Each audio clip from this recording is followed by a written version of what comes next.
इस बार 3 साल ही लगेंगे या 3 साल से ज्यादा भी लग सकता है। सैलरी बढ़ेगी 2029 से, कतई सैलरी बढ़ने की उम्मीद नहीं ही कर सकते।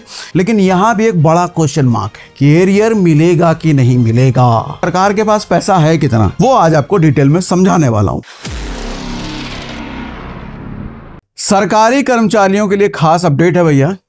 8th पे कमीशन के तहत आपकी सैलरी बढ़ने में काफी अच्छा खासा समय लग सकता है, और वो समय हो सकता है नवंबर 2028। 2026 निकलने वाला है, कुछ महीने में, 6 महीने में 26 निकल जाएगा, 27 निकल जाएगा, 28 निकल जाएगा। सैलरी बढ़ेगी 2029 से। अच्छा, ये बात जो मैं कह रहा हूं ये कोई पुख्ता सूत्रों से नहीं आया है, ये मेरी एक समझ है, कैलकुलेशन है। ये समझ और कैलकुलेशन किस बिहाफ पे मैं कर रहा हूं, किन डेटा के बेस पे कर रहा हूं, वो आज आपको डिटेल में समझाने वाला हूं। ठीक है भैया, तो सबसे पहले समझ लीजिए टाइमलाइंस, क्या क्या चीजें कब कब हुई, क्योंकि टाइमलाइन समझना बहुत जरूरी है। और ये टाइमलाइन मैं आपको इस पे कमीशन का तो बताऊंगा ही, पिछले पे कमीशन का भी बताऊंगा, क्योंकि पिछले पे कमीशन के अगर टाइमलाइन हमको समझ में आते हैं और उन्हीं टाइमलाइंस को फॉलो अगर सरकार इस बार भी करती है तो हमको समझ में आ जाएगा कि कितना समय लगा था पहले और इस बार कितना समय लगेगा। 16 जनवरी 2025 को कैबिनेट ने मंजूरी दे दी थी, ऑफिशियल गठन हो गया था भैया। ऑफिशियल गठन हुआ था 3 नवंबर 2025 को। इफेक्टिव डेट कागज पर जो लिखा गया 1 जनवरी 2025 से, यानी कि इस दिन से नया पे कमीशन लागू हो गया है। सैलरी नहीं आई है इस डेट से, लेकिन पे कमीशन लागू हो गया है। यानी कि अगर 27 में, 28 में, 29 में जब भी सैलरी मिलनी चालू होगी, इस डेट से जो भी सैलरी बढ़ी हुई होगी आपकी, वो एरियर के फॉर्म में उस वक्त आपको जमा कर दिया जाएगा। लेकिन यहां भी एक बड़ा क्वेश्चन मार्क है कि एरियर मिलेगा कि नहीं मिलेगा। पूरा ही साफ हो जाएगा कि भैया कुछ टुकड़ों में मिलेगा, किस्तों में मिलेगा, यहां भी बड़ा क्वेश्चन मार्क है। यह भी क्यों कह रहा हूं मैं, ये भी आगे आपको समझाने वाला हूं। ठीक, अच्छा, इफेक्टिव डेट तो ये रहा। रिपोर्ट सबमिट की डेडलाइन, रिपोर्ट मतलब जो कमेटी बनी है, जो गठन हुआ है, वो सब रिपोर्ट बनाएंगे, अपना खर्चे का हिसाब किताब लगाएंगे, और वो हिसाब किताब लगाने का समय दिया गया है 18 महीने। यानी कि 3 नवंबर 2025 से लेकर के 18 महीने अगर आप जोड़ लो तो होता है मई 2027, तब जाकर रिपोर्ट आएगी। यानी कि मई 2027 तक तो आप कतई सैलरी बढ़ने की उम्मीद नहीं ही कर सकते, क्योंकि रिपोर्ट ही मई 2027 में आएगी सर। इसलिए हकीकत में पैसा 2027 के बीच या आखिर तक या फिर 2028 भी जा सकता है। जैसा मैंने शुरुआत में बोला, नवंबर 2028, नवंबर 2028 ही मैं क्यों कह रहा हूं, ये भी आगे हम बात करेंगे। इसका सबूत देखो, इतिहास में 7th पे कमीशन भी 2016 में इफेक्टिवली तब लागू हुआ था जब बहुत देरी हो चुकी थी। उसका अनाउंसमेंट, उसका गठन 2013 में हुआ था। 2013 से लेकर 2016 यानी कि लगभग 3 साल लग गए, तभी हम नवंबर तक पहुंचे हैं। ठीक है, इसका मतलब यह है कि देखो 7th पे कमीशन हो, 8th पे कमीशन हो, इसमें देरी होना कोई एक्सेप्शन नहीं है, ये नॉर्मल है भैया। जैसे कहते हैं ना कि सरकारी बाबू में काम करने में हर जगह देरी होती है भैया, सरकारी बाबू आराम आराम से काम करते हैं।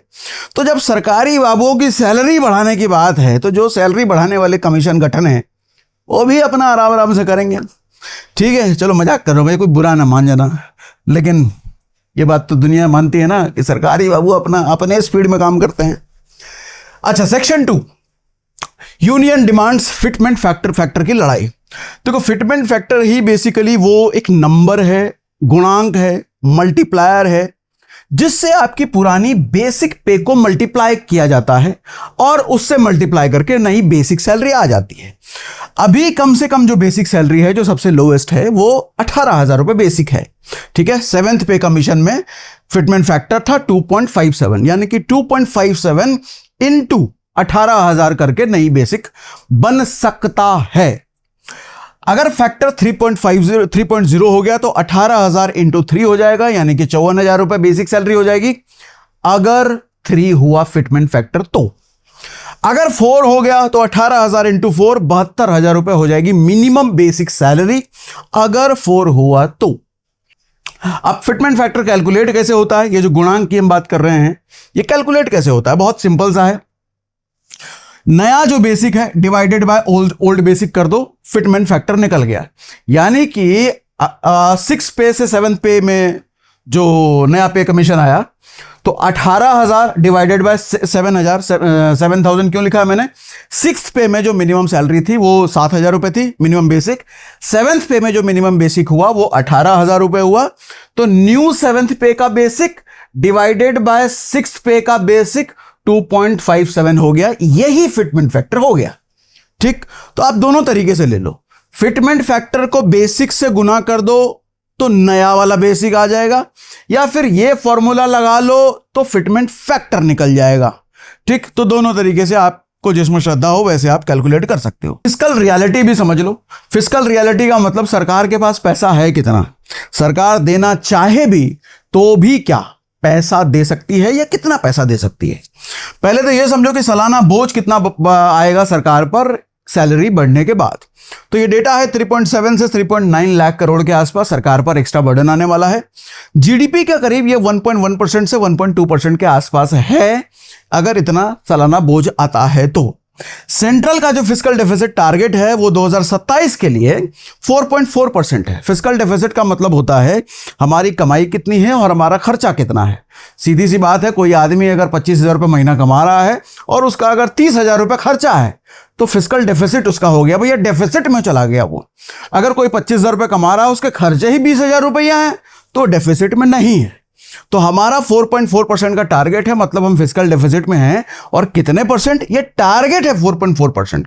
लेकिन पे कमीशन लागू होने के बाद ये टारगेट 4.4 से बढ़ के 5% तक जा सकता है। मतलब हमारा खर्चा और ज्यादा बढ़ जाएगा, हमारा जो बजट है वो और नेगेटिव में चला जाएगा 8th पे कमीशन आने के बाद। अभी तक आपको लग रहा होगा कि मैं डरा रहा हूं भैया, ये क्या बात कर रहा हूं, हमारा पैसा नहीं पैसा बढ़ेगा सर, वो तो सरकार पर डिपेंड करता है कि सरकार कितना बढ़ाएगी। मैं तो डेटा बता रहा हूं आपको, अपने मन से कुछ नहीं, ये डेटा है आपके सामने जो रख रहा हूं। और इन डेटा के बेस पे हम अनुमान लगा सकते हैं कि सरकार क्या एक्शन ले सकती है। पिछला डेटा आपको दिखाता हूं, पिछला पे कमीशन में कितना समय लगा था तो हमको समझ में आएगा इस पे कमीशन में कितना समय लग सकता है। 7th पे कमीशन की टाइमलाइन एक बार साफ देख लीजिए, पिछली बार भी कितना समय लगा था। पिछली बार अनाउंसमेंट हुआ था 25 सितंबर 2013 को, अनाउंसमेंट, जो इस बार नवंबर 2000 कब हुआ? 25 में। रिपोर्ट सबमिट 19 नवंबर 2015। इस बार रिपोर्ट सबमिट की डेट कब है? मई 2027। इफेक्टिव डेट 1 जनवरी 2016। अपना इफेक्टिव डेट इस बार क्या है? 1 जनवरी 2026। ठीक है। कैबिनेट अप्रूवल 29 जून 2016 को आ गया। नई सैलरी चालू हुई जुलाई 2016 साइकिल, यानी कि असल में अगस्त में क्रेडिट हुआ था। अब यहां सबसे इंपॉर्टेंट बात ध्यान से सुनिए। 19 नवंबर 2015 को रिपोर्ट सबमिट हुआ और अगस्त में क्रेडिट हुआ, जुलाई ही मान लो, जुलाई 2016 में क्रेडिट हुआ। यानी कि कितने महीने हो गए? 7 महीने और 2 महीने, 7 2 9 महीने। जिस दिन रिपोर्ट सबमिट हुआ उसके 9 महीने बाद सैलरी बढ़ी।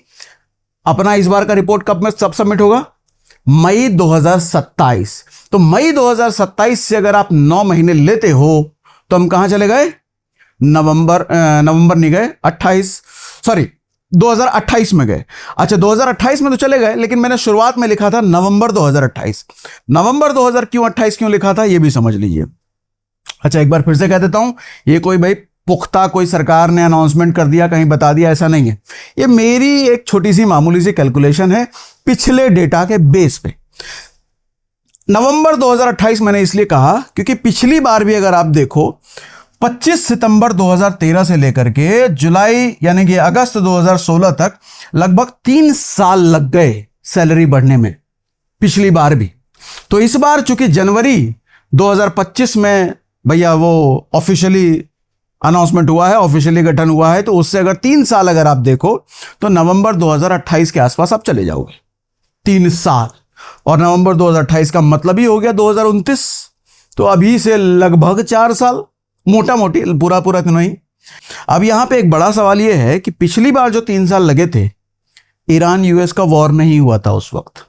उस वक्त क्रूड ऑयल इस तरीके से उठपटांग तरीके से महंगे नहीं हुए थे। उस वक्त देश की सिचुएशन नॉर्मल थी। अभी देश की सिचुएशन नॉर्मल नहीं है। तो जब देश की सिचुएशन नॉर्मल नहीं है तो सवाल उठता है, पिछली बार 3 साल लगे थे, इस बार 3 साल ही लगेंगे या 3 साल से ज्यादा भी लग सकता है? यह सवाल है, मुझे नहीं पता। ठीक है, यानी पिछली बार अनाउंसमेंट से पैसा हाथ आने तक 3 साल लगे और यही पैटर्न इस बार भी हो सकता है। और इस बार पैटर्न क्या पता 3 साल से ज्यादा भी लग सकता है, मेरा सवाल है, मुझे नहीं पता। अब इंपॉर्टेंट चीज समझिए कि 3 कारण मैंने लिखे हैं कि क्यों 2027 में भी पैसा शायद ना आए। ध्यान से समझिएगा। पहला कारण यह है कि रिपोर्ट ही मई 2027 में आएगी, रिपोर्ट, उसके बाद प्रोसेस शुरू होगा। दूसरा कारण है पहले से 3.7 से 3.9 लाख करोड़ का बोझ था, ईरान वॉर ने सीएडी को 2.2% तक कर दिया, यानी कि बजट और ज्यादा हिल गया सरकार का। तीसरा कारण यह है कि फाइनेंशियल ईयर 2027 में डेफिसिट टारगेट मिस होने की पूरी आशंका है, यानी कि 4.4% से 5% तक जा सकता है। सरकार या कोई भी आदमी पहले क्या करेगा, पहले भैया पुराना छेद बढ़ेगा तब नया खर्चा बनाएगा। तो सैलरी बढ़ाना सरकार का एक खर्चा है, लेकिन पहले जो नुकसान हो रखा है उसको पहले भरा जाने की कोशिश हो सकती है। ठीक, अब मोटा मोटी अगर आप समझो तो इफेक्टिव डेट 1 जनवरी 2026 है। जब भी सैलरी आएगी एरियर्स यानी कि पिछला बकाया मिलेगा, लेकिन कब मिलेगा, असली सवाल यह है भैया। और उससे भी मोस्ट इंपॉर्टेंट सवाल यह है कि एरियर मिलेगा कि नहीं मिलेगा। पिछले के पे कमीशन में तो मिला था, पिछले के पिछले में भी मिला था, इस बार एरियर मिलेगा कि नहीं मिलेगा, यह सवाल पैदा हो रहा है। सवाल क्यों पैदा हो रहा है, कहीं भी रिटन डॉक्यूमेंट में यह नहीं है कि एरियर मिलेगा ही। और एरियर पर पहले सवाल भी पूछा गया था तो जवाब यह आया था कि देखेंगे। तो देखेंगे का मतलब क्या होता है, तो इसीलिए सवाल है कि एरियर भी मिलेगा कि नहीं मिलेगा। अच्छा, एरियर पर सवाल उठने का एक कारण यह भी है कि सोचो 3 साल बाद जब आपको मिलेगा तो 3 साल बाद यार एरियर का अमाउंट भी बहुत मोटा हो चुका होगा और सरकार पहले ही घाटे में चल रही है। तो एरियर दे ना दे, या टुकड़ों में दे, किस्तों में दे, ये हमको नहीं पता, ये सरकार डिसाइड करेगी। तो इसलिए यहां पर एक बड़ा क्वेश्चन मार्क है, मिलेगा कि नहीं मिलेगा, कब मिलेगा, किस फॉर्म में मिलेगा, यह सवाल है।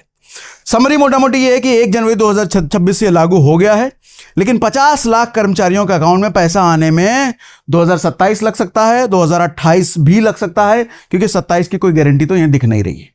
ठीक, तो ये थी भैया हमारी एनालिसिस। बाकी इसके बारे में आप क्या सोचते हो हमें कमेंट बॉक्स में जरूर लिख करके बताइएगा। सरकार से आपको कुछ सवाल वाल है तो भैया ये वीडियो शेयर करके इतना शेयर कर दीजिए ताकि सरकार के पास भी पहुंचे। आपके शेयर करते करते इतना घूमेगा ये वीडियो को, हो सकता है सरकार तक जाए और ये सवाल हो सकता है सरकार आपको जवाब देने को मजबूर हो जाए।